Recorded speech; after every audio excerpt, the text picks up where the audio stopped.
tendrá otros versículos.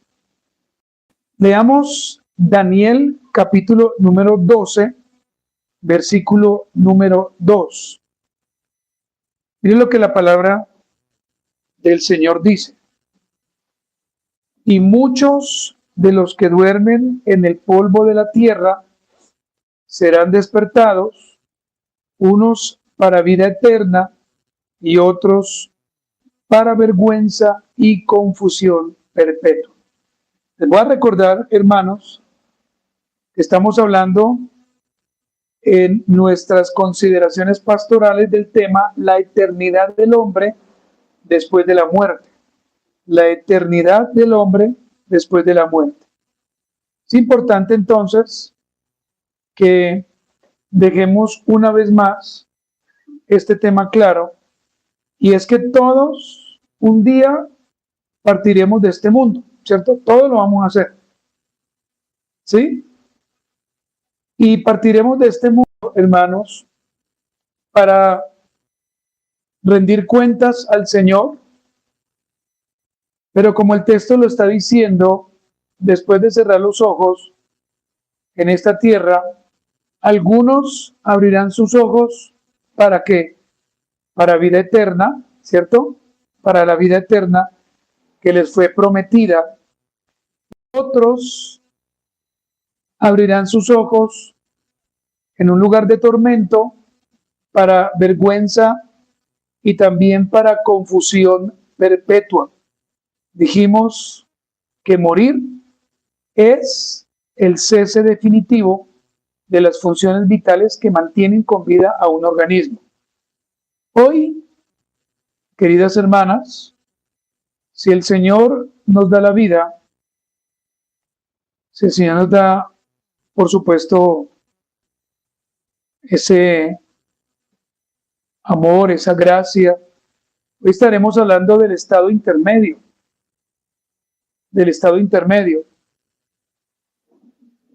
Y cuando se habla del estado intermedio, lo que estamos diciendo o de lo que estamos hablando es del periodo entre la muerte y la resurrección. El periodo entre la muerte y la resurrección. Cuando una persona muere, inmediatamente ingresa en el estado intermedio y permanece allí hasta el día de la resurrección. Puesto que esta condición, para que usted lo pueda tener claro, no es el destino final de los justos ni de los malvados, por eso a eso se le llama el estado intermedio. En el capítulo número 31 de nuestra confesión de fe, en el párrafo número 1, te repito, en el capítulo número 31 de nuestra confesión de fe de Londres, en el párrafo 1, allí los autores, los ancianos que escribieron la confesión hacen precisamente esta distinción, la cual debe ser para nosotros muy importante. Entonces, los impíos o los malvados, cuando parten de este mundo, inmediatamente van al infierno. Inmediatamente. Es allí donde realmente, hermanos, se tumba ese argumento que el catolicismo romano tiene, afirmando que cuando alguien muere no va al infierno, sino que va a otro lugar llamado el purgatorio, lo cual, por supuesto, no es verdad, lo cual la Biblia no enseña, y también, por supuesto, hermanos, el Señor ni los apóstoles en ninguna manera, ni siquiera hacen una expresión como para notar que quizás existe un lugar el cual nuestro Señor ya ha decretado para los santos del Señor, Y también existe otro para los que la palabra de Dios llama, como ya le había dicho, malvados. En nuestra dicotomía, es decir, cuerpo y alma, decimos que el cuerpo entonces se va a pudrir, ¿cierto? Eso ya lo dijimos. Y eso es lo que va a suceder. El cuerpo de un humano va no solamente a morir, sino que también iniciará después de la muerte el proceso, ese proceso donde el cuerpo comienza a pudrirse. Pero el alma, como lo veremos en un momento o de hoy en 8 días, irá a un estado intermedio. Entonces, los impíos o los malvados irán ¿a dónde? Al infierno, ¿cierto? Allí dice la Biblia. Pero los santos del Señor estarán en Cristo, estarán con el Señor, estarán en el paraíso. Y así lo afirma la Biblia. Y si el tiempo nos alcanza, hermanos, veremos varios versículos. Ahora bien, hermanos, dicho esto, ¿qué sucede con el alma de un creyente después de su muerte? ¿Qué sucede? Esa pregunta es importante y también, no solamente importante, sino que nos tiene que dar tranquilidad. ¿Qué sucede con el alma de un creyente después de su muerte? El alma, de acuerdo a lo que dice la confesión de fe, que ni muere ni duerme, teniendo una subsistencia inmortal, de acuerdo a lo que la palabra dice, vuelve inmediatamente a Dios que la dio. Eclesiastés, capítulo número 12, todos vayamos a la Biblia. Eclesiastés, capítulo número 12, versículo 7. Le repito, el alma no duerme, el alma no muere. Lo que muere es el cuerpo. El alma sigue teniendo una subsistencia inmortal. Y obviamente tenemos que aclarar eso. Vuelve inmediatamente a Dios que las dio. Eclesiastés 12:7, mire lo que dice. Y el polvo vuelva a la tierra como era, y el espíritu vuelva a Dios que lo dio. Hermanos, mire, siempre para tocar estos temas que son de vital importancia para nosotros, debemos entender, hermanos, la dicotomía. Debemos entender que la Biblia habla de una forma muy clara, tanto en el Antiguo Testamento como en el Nuevo Testamento, de la dicotomía. ¿Qué es la dicotomía? La palabra dicotomía habla de dos cosas. Hablamos nosotros del ser humano, decimos con claridad que el ser humano está compuesto por el cuerpo y también por el alma. La palabra alma, tanto en el Antiguo como en el Nuevo Testamento, es intercambiable con la palabra espíritu. Entonces, por eso, aquí en Eclesiastés 12:7, usted puede intercambiar esa palabra espíritu también por la palabra alma. Y el polvo vuelva a la tierra como era, y el espíritu vuelva a Dios que lo dio. Ahora bien, hermanos, vamos a ver, creo que en esta mañana, qué sucede con las almas de los justos. Las almas de los justos. Las almas de los justos, siendo entonces, y estoy citando la confesión de fe, perfeccionadas en santidad, sigue diciendo el texto, son recibidas en el paraíso donde están con Cristo. Note que dice Nota que no dice dónde estarán, tiempo futuro, ¿cierto? Sino tiempo presente, donde están con Cristo y contemplan la faz de Dios en luz y gloria, esperando la plena redención de sus cuerpos. Entonces, si usted nota allí, se da cuenta de que ellos están con Cristo en la eternidad, esperando que en la segunda venida del Señor sus cuerpos realmente tengan esa plena redención. Vamos a leer Lucas capítulo 23, versículo 43. Lucas capítulo 23, versículo 43. Les recuerdo, hermanos, que este es el único versículo en el Nuevo Testamento donde el Señor promete esta salvación gratuita o por gracia, ¿cierto?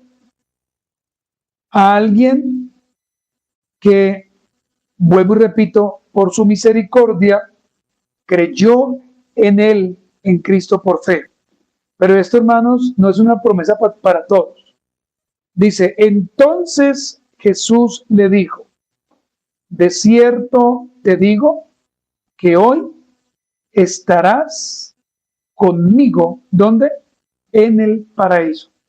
Entonces note, hermanos, que esto es una obra de gracia. Esto, hermano, habla de la bondad, habla de la misericordia, habla de una providencia que solamente el Señor permitió para este hombre que estaba allí en esa cruz con el Señor. Pero esto, hermanos, no es una promesa para todos. Esto no significa, como ya lo dijimos, que si alguien, por ejemplo, está a punto de morir y le quedan unos minutos, entonces nosotros ágilmente le hacemos repetir una oración y como de la nada, esa persona fue a la eternidad. Ojo, hermanos, porque podemos caer en un sectarismo. El Señor, hermano, sabe quiénes son sus escogidos. El Señor sabe quién es aquel que estará con él. ¿Listo? Eso es importante, hermanos, que lo tengamos en cuenta. Lucas 23:43. Ahora vamos a mirar 2 de Corintios, capítulo número 5, versículo del 6 al 8. 2 de Corintios, capítulo número 5, versículo del 6 hasta el 8. Dice la palabra de Dios, hermano, acá Pablo está escribiendo. Así que vivimos confiados siempre y sabiendo que entre tanto que estamos en el cuerpo, estamos ausentes del Señor, porque por fe andamos, no por vista, pero confiamos y más quisiéramos estar ausentes del cuerpo y presentes al Señor. Lo que Pablo está diciendo allí, hermanos, que es lo mismo que dice en Filipenses, es que aunque él está en el cuerpo, su deseo realmente es estar ¿con quién? Con el Señor, con el Señor. Por eso Pablo en el libro de Filipenses dice de una forma muy sabia que es mejor estar con el Señor, ¿cierto? Que aquí en la tierra. Dice que para él el morir es Cristo y el vivir en esta tierra, mientras que el Señor se lo permite, es que ganancia. Entonces hoy, hermanos, estamos viviendo de una ganancia, ¿cierto? De una gracia, porque hoy Dios nuevamente nos permite estar aquí. Y vamos a leer, hermanos, un versículo más, Apocalipsis, capítulo número 6, versículo del 9 al 11. Apocalipsis capítulo 6, hermanos, los versículos que ya hemos leído, que son versículos escatológicos, nos llevan no solamente a pensar, sino a ver en este momento qué está pasando en la eternidad con aquellos que mueren, pero en Cristo. En Cristo. Recuerde que los que mueren sin el Señor, ellos van directamente al infierno. ¿Sí? Van directamente al infierno. Así, ¿no? Si algún familiar suyo un día muere, hermano, ya no está en el ataúd, no está allí. Él está en una eternidad sin Cristo. Por más que vengan personas a hacer un rosario o a rezar o a hacer cualquier otra cosa, ya esa persona, usted debe entender que está en la eternidad, pero en el infierno. Por eso, hermanos, es importante que todos los días prediquemos, hablemos, que no nos dé miedo, que no nos dé pena. No importa, hermanos. Debemos hacerlo de esa forma. Apocalipsis 6, versículo del 9 al 11 dice, discúlpeme, cuando abrió el quinto sello, vi bajo el altar las almas de los que habían sido muertos por causa de la palabra de Dios y por el testimonio que tenían, y clamaban a gran voz diciendo, ¿hasta cuándo, Señor santo y verdadero, no juzgas y vengas nuestra sangre en los que moran en la tierra?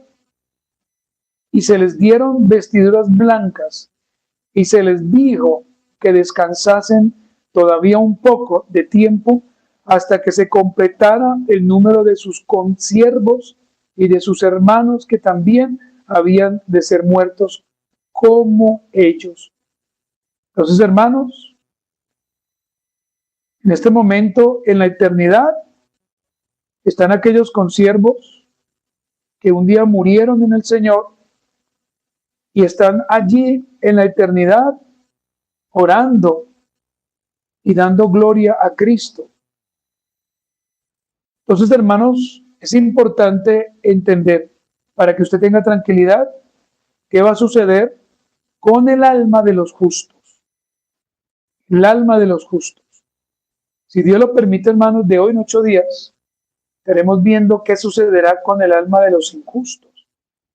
Pero el alma de los justos van a ser perfeccionadas en santidad, o en esta tierra, perdón, fueron perfeccionadas en santidad, en la eternidad serán recibidas para estar con Cristo, para contemplar la faz de Dios en su luz y gloria, y obviamente para esperar, que es lo que los que han muerto en el Señor, ellos están esperando la plena redención de sus cuerpos.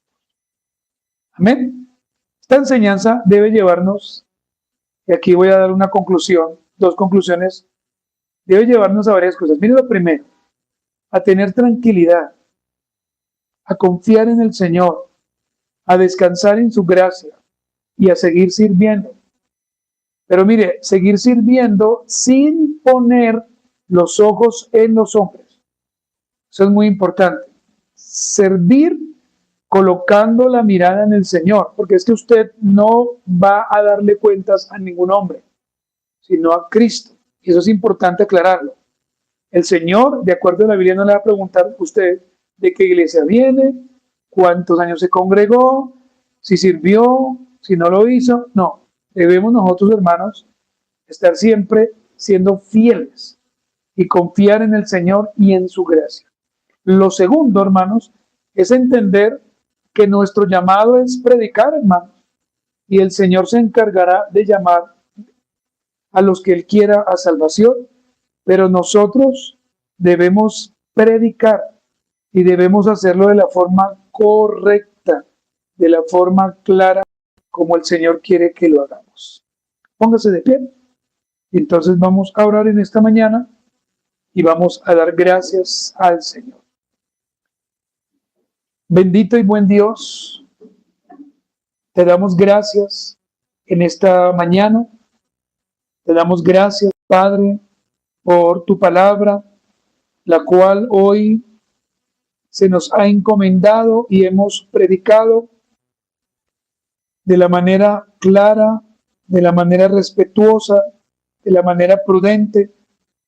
Ayúdanos para que podamos entender la importancia, Señor, de vivir de acuerdo a ella, de no estar, Señor, colocando nuestra mirada en un hombre, sino en Cristo.